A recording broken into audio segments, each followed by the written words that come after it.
Is everything in place? You weren't supposed to relieve me. I know, but I felt like taking a shift. You like him, don't you? You like watching him. Don't be ridiculous. We're gonna kill him. You understand that? Morpheus believes he is the one.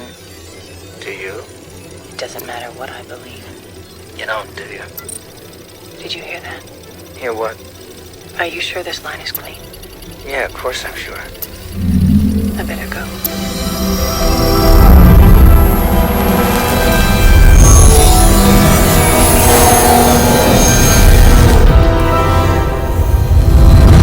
But Mark, I believe you have some news for us as well.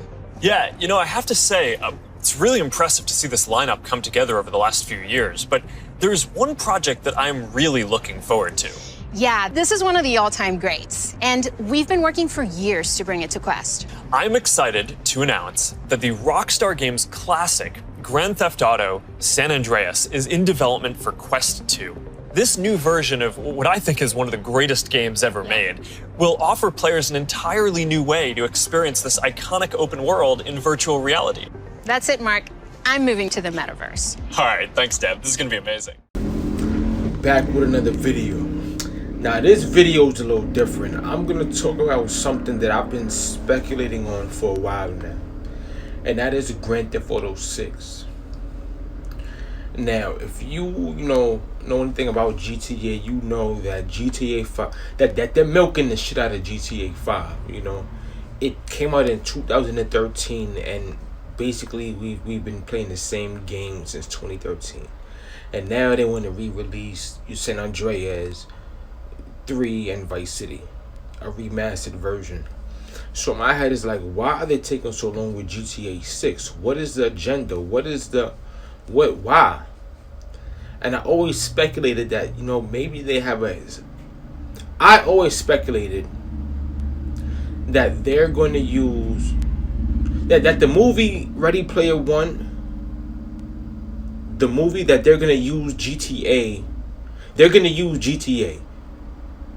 Ready Player One is based off of something like Grand Theft Auto, and they're going to use Grand Theft Auto to bring people into the metaverse. And that's what I always speculated on. Mark Zuckerberg says in 5 years, Facebook will not be the social media company as we know it. It'll be a metaverse company. Now, that term was invented back in 1992 in the novel Snow Crash by Neil Stephenson. It refers to a virtual universe beyond our everyday reality. We spoke to Mark Zuckerberg exclusively, that's the real Mark Zuckerberg, about the company's first big step into the metaverse that is being released today. And we have to say it's pretty amazing. Let's talk about metaverse, because, for most people, it's a term that they're not familiar with. And if they are familiar with it, they don't really know what it means. It reminds me when we first heard about the internet. What is it? www what? How does that work? I don't want to be a meme years from now where we're talking about metaverse. How do you see the metaverse? So I think of the metaverse as the next generation of the internet. So you can kind of think about it as, instead of being an internet that we look at, it's an internet that we are a part of, or that we can be inside of. Think films like Ready Player One, where the idea of a metaverse went by a different name. Except for eating, sleeping, and bathroom breaks, whatever people want to do, they do it in the Oasis. I always wanted to help build this kind of immersive system that you could be in with your friends and feel like you were present together, but go explore, other planets or other periods of time, or, play games together, but feel like you were really in it together. But today you've got a big announcement. Drum roll, please. We like a big announcement on CBS, and we really like it when we're the only ones that have that announcement. So what's your big announcement today? So today we're announcing a new service called Workrooms. It's basically a virtual reality service for collaborating together and doing work.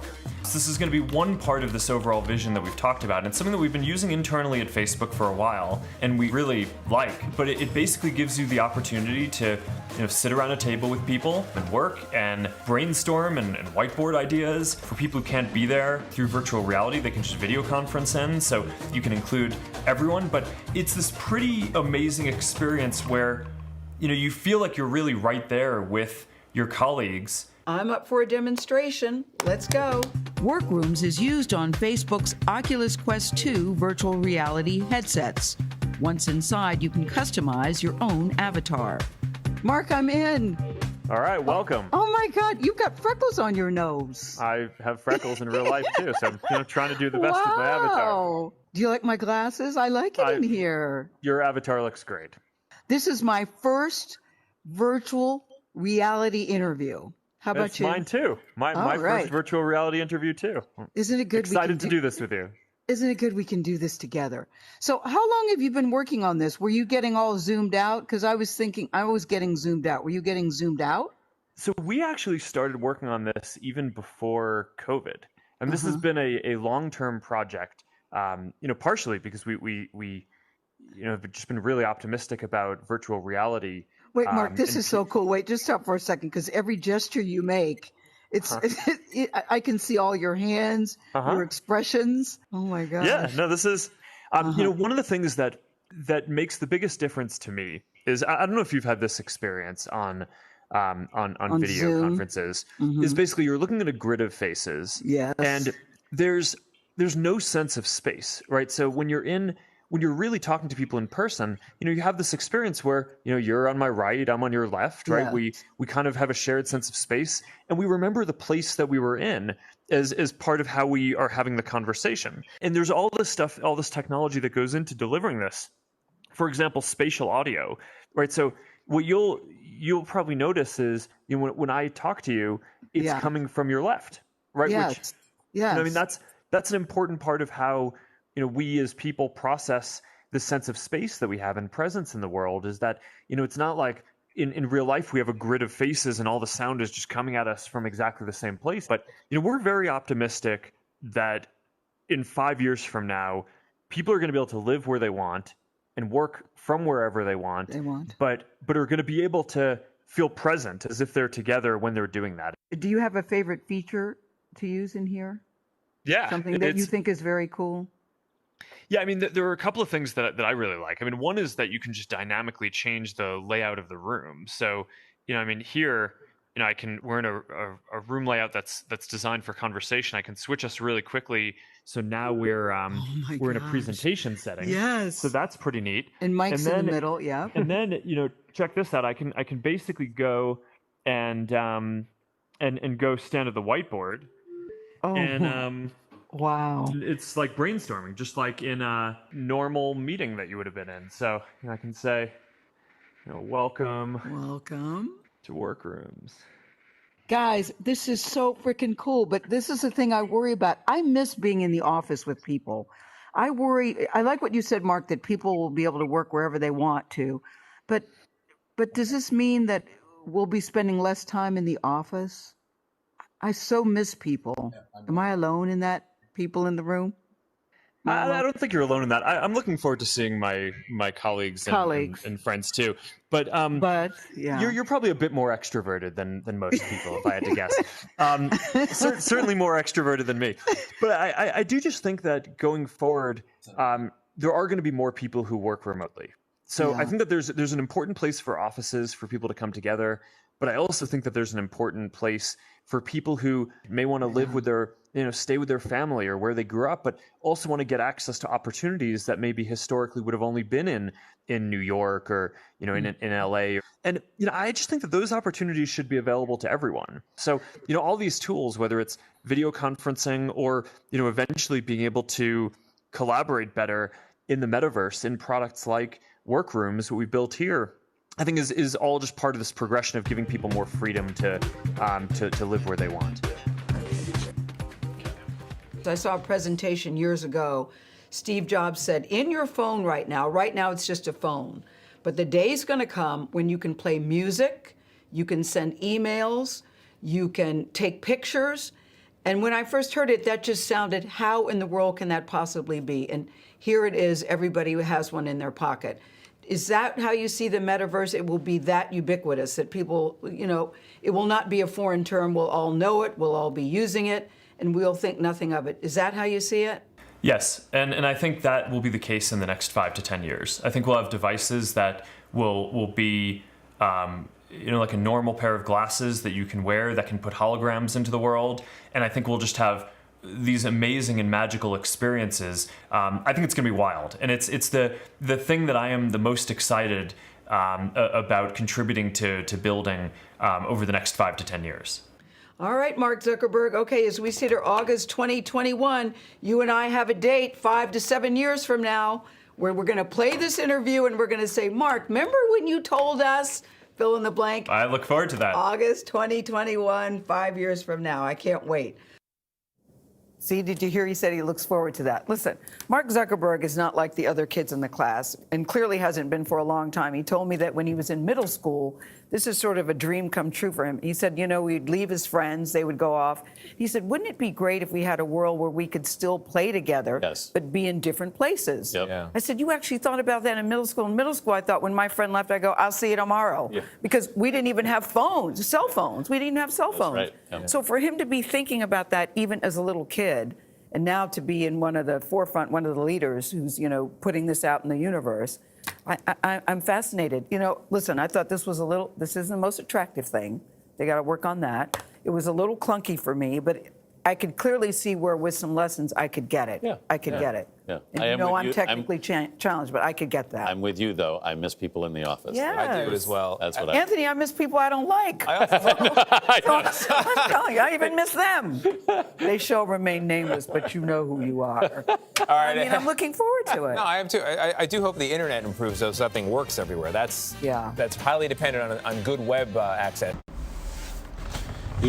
So boom, there you go. Grand Theft Auto. Now, like I said, this is all speculation. But now, this goes back to the two-tier society that Matty G's talks about. And, the universal basic income and the metaverse. Well, Matty G's doesn't really talk too much about the metaverse. But I know enough about it, so, the metaverse. Esports. Universal basic income. Robotics. No more jobs. Universal basic income. People not having anything to do besides stay home and collect a monthly check. What else can they do? Give them a Grand Theft Auto. Let them live their life in VR. I mean, virtual reality is better than the real life anyway. In real life, you can't do shit. In VR, you can have all your friends. You can have money. You can have your, all that cool shit. You can be cool. Because in real life, you're not going to have money. You're going to be a peasant. You didn't invest in cryptocurrency. So you're going to have to be cool in some other kind of world. Because in the real world, you're not cool enough. So here comes the Grand Theft Auto. Not, first they're going to practice with San Andreas. Then they're going to drop 6. Whenever the fuck that comes. But by the time it comes, it's going to be perfected. And they're going to find some way to pay people. All speculation. But people are getting paid right now in esports. Like, they're making a living off of video games. In my head, what other reason is there to not put out Grand Theft Auto 6 unless there's a hidden...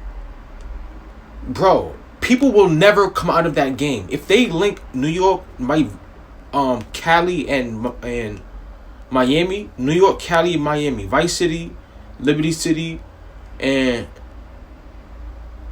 San Andreas... People will never come out that game. Games are already addictive. If you're in a game you're in a VR, you're getting paid to be there, bro, they're never going to come out. That's going to be one of the end games. That's Ready Player One. What other game can they, what else can they use? What else can they use? So, before I got into the world of cryptocurrency, I kind of made my bones in games journalism. And one of the biggest games franchises out there, one of my favorites for a long time, since the very early days, is Grand Theft Auto. Grand Theft Auto has a new version coming out probably in the next couple of years. I don't actually think it's even been officially announced yet. But yesterday, a well-qualified leaker, that's a leaker who's been right about a lot of stuff before, basically said on Twitter that that Grand Theft Auto, the new version, would include certain payments in Bitcoin. He later clarified that he means that in cryptocurrency as an in-game item that is not actually convertible. But again, for me, this is kind of all part of that journey that we're on. From, crypto being this kind of weird, obscure thing to being something that's so mainstream, it's even kind of just recognized in things like Grand Theft Auto. Who wants this one first here? David, you want to go? Adam, can you just clarify one thing? So is it not actually Bitcoin? It's just an in-game crypto?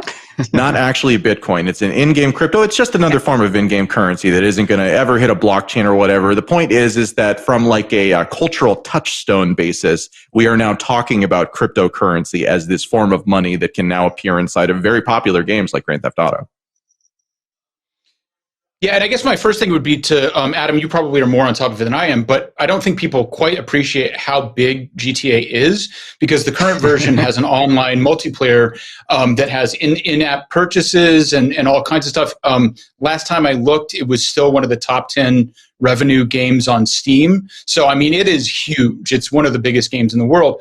But I also, I'm curious because, 2 years of development is a long time. Do people think there's a chance that in that time, the infrastructure for, say, NFTs or whatever would develop to a point where maybe they will flip the switch and make this something actually connected to a blockchain? Because we already have games that are integrated with blockchain. At least they're not super popular, but they're out there. So I'm curious whether that might turn from being just in-game to something else. Yeah, I think we've talked about that on the show before. And Adam, you brought up a great point about, this conflict between what consumers want and what the gaming companies want. Like, it's in the gaming companies' best interest to not allow you to take it outside of games, to silo everything so you have to buy things within the game. The consumers may start demanding things that are, cross-platform, that are interchangeable, that you can use on various different platforms. So if that demand comes to fruition, I think we'll definitely start to see this tipping point and people actually using cryptocurrency as they're meant to be. And just as a note about the Bitcoin crypto mistake, it's a funny mistake, but it's a funny mistake to be happening in 2021. Like, that's the sort of thing that you would do, 5-10 years ago. Back in the day, it was synonymous. Bitcoin was synonymous with crypto, right? You could say oh, well, I'm really into Bitcoin. You'd mean crypto, but there was only Bitcoin, right? And then a few got added, but you'd still use Bitcoin as kind of this synonymous umbrella term. So it's interesting that 2021, when you have so many cryptocurrencies out there, they're still making that error.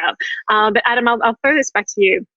Yeah, go ahead, Ben. Sorry, no, man. I was just going to say, I'll take it back one step further too, where crypto used to just mean cryptography and not even cryptocurrency. Right. So these things are shifting all the time. I don't really see GTA, David, to your point, moving into NFTs, for example. I think that the blockchain-based video games that are getting spun up and are continuing to get spun up, are doing that from the get-go, and they're really orienting their sort of brand and the games themselves around having that interoperability. I think it'd be a much heavier lift for a company in a hugely centralized company like the makers of GTA to start trying to plug that in on the back end at this point, and then introduce users to it. So user demand may ultimately be what decides this, but I would be incredibly surprised if we did see that at least in the near future. But Adam, to you. Yeah, when you're looking at a company like Activision, which is, I believe it's Activision, whoever it is who actually publishes Grand Theft Auto, this is a money printing machine for them. Yeah, Take-Two is the publisher. This is a money printing machine for them. It's just the reality of it. They have a formula that was very innovative 20 years ago. But today, they're just doing iterations on it and figuring out how to pump out more and more and more money from it. Grand Theft Auto 5, the prior version, came out 8 years ago, and it is still incredibly profitable for them because of the way they've done this. So yeah, my expectation echoes what Ben said, which is that they're not going to do anything first. They're going to do something because they have to, maybe, but probably they're just going to use this to print money, and they're just, drafting off kind of the zeitgeist as it kind of comes up. Jen, where are you on this? Well, just off the back of what Ben was saying, I have a question for you as our resident gaming expert. I am definitely not a gamer. But to me, when I hear about all of this, I would think that users would be demanding NFTs, and they would be demanding a crypto that they can use off platform. And so from a user standpoint, do you think that this is what we're going to see in the future? And is that going to put kind of GTA behind? Ben? No, I don't think so. I think like this is sort of like, Adam, maybe to your point, like this is like trying to turn a monetary battleship in some ways. And, I think that people are going to have an appetite for like centralization. They're going to have an appetite for decentralization. But I think there are opportunities that are popping up in the decentralized space, and that this is going to be really hard to draw like this community and this community in particular to a different space, just because it is so not homogenous. That's not the wrong word. But like, Adam, to your point, it's such a tight-knit group. Yeah, and just one more thing that I would say is that, like to Naomi's earlier point, like we think about this as if it's been obvious for a long time, but again, we're still early in that cycle.